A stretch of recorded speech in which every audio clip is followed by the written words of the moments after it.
The government. It loves you and wants to keep you safe and well.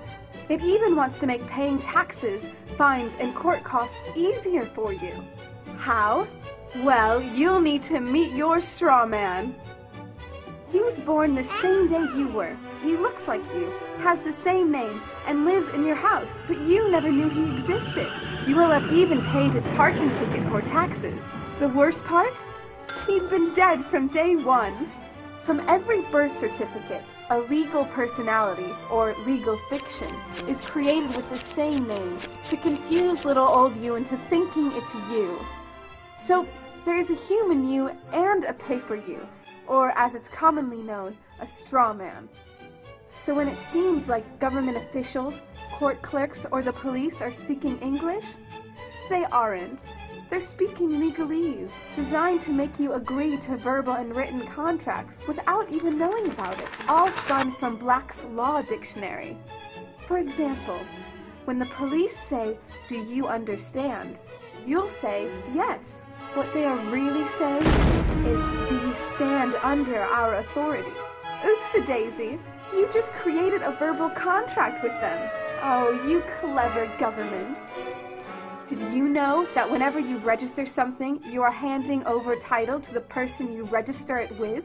That's right. Whenever you register something with the government, they assume it belongs to them. Registered your car? Super!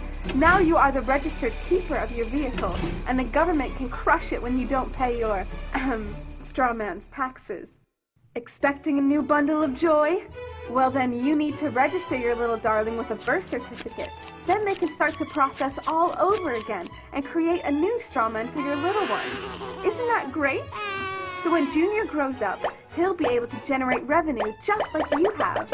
When you notify on your baby by signing the birth certificate, your child becomes a ward of state, and if the government doesn't like what you're doing, they'll assume it's okay to take the child away, or make new rules for things they don't like. Not enough school? Smacking your child? Shouting too loudly? Then it's off to social services for the little one.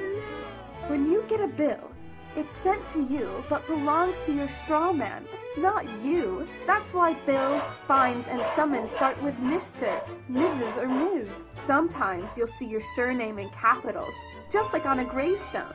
That's because your straw man is dead, and just a silly piece of paper, created before you could comprehend or even consent to it.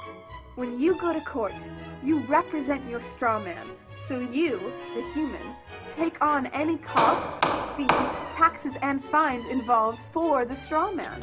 The human you doesn't even need to pay them. But you made a contract with the court by appearing on behalf of your legal personality or straw man, just like the government knew you would. Confused? Well, don't worry. The government doesn't want you to know anyway. If you knew, you'd stop paying things like council tax and parking tickets. Because when you go to court, you are representing your straw man. You are you, alive and made of flesh and blood. Your straw man, or legal personality, is a piece of paper created from your birth certificate. And you think it's you. What a silly Billy. Would you like to know more? Well then go over to tpuc.org. Get up, get informed, and get real.